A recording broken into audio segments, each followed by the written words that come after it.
Hi, this is Underground Confidence with Shelley Treacher. This is my penultimate podcast for this year and my podcast about preparing for Christmas. In last year's Christmas podcast, I talked about some challenges which we can traditionally face at Christmas, such as comfort eating through loneliness and familial conflict. I talked of Christmas self-care and made some suggestions for how to cope. So if you're investigating options for how to cope with your family or lack of company at Christmas, have a listen to that podcast. Christmas is something that people talk to me about all year round, so please know that you are not alone if you struggle with any of these things. Last year was a special year, but this year has been no less difficult. Overeating is a tradition for most of us at Christmas, as is winding down from the exhaustion of the year. This year, what I'm most aware of is that so many have been working so hard that they're finding it difficult to stop and to wind down. So this is what I want to talk about this Christmas: how to slow down when you're going a million miles an hour. But first, let's talk a little bit about overeating at Christmas. There can be many reasons why we might overeat at Christmas, and whilst I'm not going to take Christmas food away from you, I would encourage you to challenge yourself about the assumptions you make about what food traditions you have at Christmas. Do you usually have a tin of Quality Street and all the usual accoutrements just because you're in the habit of doing it every year? Maybe this year, be a little bit more curious about why you do what you do at Christmas. And maybe question what's behind your Christmas comfort eating. But maybe this year, focus on slowing down your eating just a little and noticing how fast or how slowly you habitually eat. Now let's focus on slowing down altogether for the year. One surefire reason for overeating at Christmas is that we need to let go. Understanding that you might be comfort eating to let go is, as I often say, treating the cause rather than the symptom of overeating. I talked about what's happening in our nervous systems with this in the podcast about eating in the evening. This was one of my first podcasts, so check it out. This is a good complement to today's podcast, as is the podcast on coping with COVID burnout. But today I'm talking about productivity. Productivity can be another addiction that often goes hand in hand with comfort eating. One of the most memorable things that a coach once said to me was that every time we push ourselves, we create a deficit somewhere else. And that is true. We only have a finite amount of energy. Once we've used it all up, it's gone and it needs replenishment.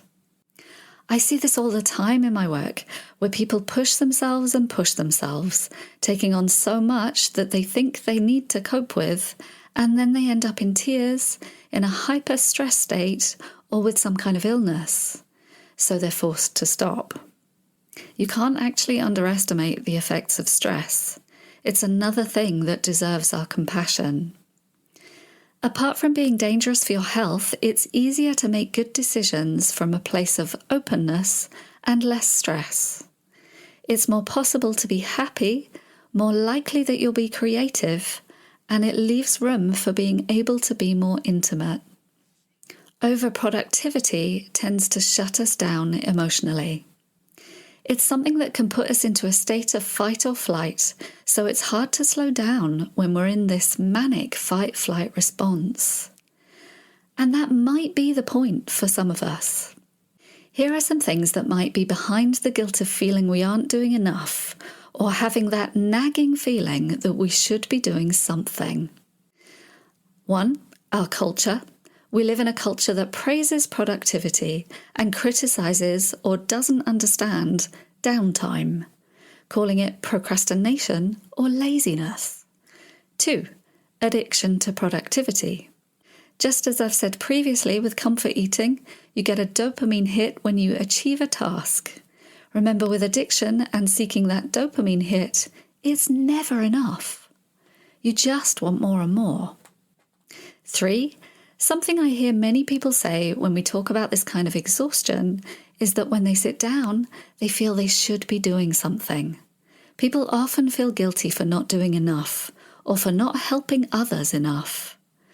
This may be a product of that mania and adrenaline. 4. I've talked of the feeling of needing to help others in my podcast about putting everyone else first as well, so have a check on that. And then finally, there might be a fear of what will happen if you don't keep doing, of what feelings might surface. I'm not immune to this one myself, so I started to wind down early this year and to take stock of whether I really had to do all that I thought I had to do. And getting realistic and compassionate about this has actually been a bit of a saving grace for me. My experience of the early signs of needing to slow down and take time for pleasure in life is a kind of feeling of drudgery that comes up in me. The point at which a task or a list of tasks, or indeed my life, turns into a tiring chore that I soldier on through, that's the signal to me that I need more time for myself or for pleasure. Not taking time away from the things that have to be done is an easy habit to fall into. So here's a list of questions that you can use to identify whether you might be being too productive. Do you feel guilty of wasting time? If so, what does wasting time mean?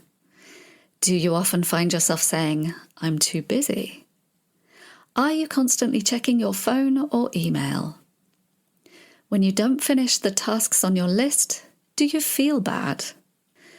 Does stress from work keep you awake? And have you been putting a break, exercise, or hobbies off because you're too busy? If this is you, it's time to wind down before you do some damage or have a really miserable Christmas. I'd recommend doing this before we get to Christmas, which is why I'm starting early this year. Here are some practical tips for doing that, for slowing down. Number 1, just like I'd recommend when starting to overcome comfort eating, start small. Take a few minutes to be quiet at first. See what happens from here. You might be surprised that you like something about it. Number 2, reduce your load. Like I said of myself, take stock of what you really do need to get done and prioritize just one thing each day. 3, stay in the present. Patrick Banks describes us as being addicted to the next thing. This is where we're chasing the next hit, be that shopping, emails, tasks, or snacks, all day long. My partner and I talked about this recently, and we both realised that what we both do is procrastinate on something, and then we suddenly kick into gear and we get it done. This is quite a stressful way of being, though. It causes me a little bit of mania, and it's hard to wind down from that. But my intention here is just to normalise this for you. I'm not perfect either. These are not easy. A man after my own heart, though, Banks recommends stopping to ask yourself who you are in your life right now instead, and coming to a place of admitting that you might not be satisfied and what you might not be satisfied with. If the thought of not having the one thing that you feel might cheer you up, food in this case, is depressing, you've got to wonder what in your life makes it so. Be kind here. It's sometimes a belief that you shouldn't feel anything. But like I said, allowing feeling also allows love, creativity, and joy. Number 4, instead of just rolling with that dopamine chase, observe your resistance. This is a lot like what I've been saying all year about staying with discomfort and being curious about what's going on for you instead, with love. When your heart is racing and your teeth are clenched from ploughing through your next adrenaline-fueled task, be curious what's happening to you and what happens if you stop. Watch what your nervous system does, your thoughts, your emotions. It might not be favourable, so hold it with a giant amount of kindness and curiosity. Be curious about what it is your resistance is trying to protect you from, and let that speak. Here, you are literally building the brain pathway of inner resource, instead of having to rely on something external to make you happy. 5. Often the people I work with are people who cram all kinds of things in before our sessions and everything they do. Instead, deliberately overestimate time. Give yourself time to wait before any appointment. We often underestimate the time we need to get ready, or procrastinate when we should be rushing. So plan in extra time. Again, you might find that uncomfortable, so be curious. Number 6. I take it as a huge compliment that I've got a client who starts yawning as soon as she gets on the phone to me. This is a place I'd like to help you get to too. It's all about becoming more comfortable in your own skin instead of being motivated by fear, addiction, or guilt. As I've said before, it's said that everything we do is motivated by survival. So be curious what that means in terms of your productivity. What fear are you responding to in your drive to get the work done constantly? What is it that you're trying to prove? Are you trying to prove yourself in some way? And do you need to do that? Number 7. And this might sound stupidly simple, but learn how to relax. This also cannot be underestimated and may need to be learnt like any other skill. There is a lot of information on this on YouTube, on the internet. To that end, here's a relaxation exercise. So get yourself as comfortable as possible and close your eyes if you're willing. Of course, you can keep them open if that makes you feel safer, but closing your eyes will help you to focus internally. First of all, drop into your body, drop into your breathing, just noticing without any judgment whatsoever. Just noticing how your breath is right now, what your posture is, and allow yourself to sink a little bit further into your chair, onto the bed, wherever you're sitting. Now allow your mind to wander to a place that you've found relaxing in the past. Could be by the sea, on holiday, at your grandma's house, somewhere where you've felt safe, free, and relaxed. Allow your mind to go there and to feel what that was like. How did you know that you were relaxed and comfortable? What parts of your body showed you that? What was the temperature like on your skin? Did that help you to relax? Who was there that helped you to feel safe and relaxed? What could you see? What could you smell? And generally, how did you feel? And just start to notice whether your breathing is changing at all. Has your breathing got any deeper? This is one relaxation exercise. I'm not going to extend it because you can find things like this on the internet. But if this started to shift you into a different state, this is just an example of how this can work. And another thing to do while you're in this state, while you've got your eyes closed, while you're thinking about your breathing and your body, is to just clench your fist slightly and think about something that frustrates you a little bit, something you're finding difficult. And then allow your fist to just clench a tiny bit more, exaggerate that, while you're holding this tension, this difficulty, this thing that you find hard. And then hold it, and then let it go. And really allow your hand to just drop and let go, to curl up, to relax. And feel how it is to let go of that thing. And again, you may want to do this a few times. Clench your fist and let go. Just noticing if that has any effect on your mind, on your breathing, on your state. Before I end on a client quote, this is what I've covered today. Just like any other time, I've asked you to be curious about what's making you overeat at Christmas. In particular, to observe the Christmas food habits you're in and to start to challenge these. Then I started to talk about needing to stop being so productive and to slow down this Christmas. Here I gave some ideas of what might motivate you to be overproductive. Then I gave you some questions to help you identify whether you might be being too productive and therefore headed for a fall.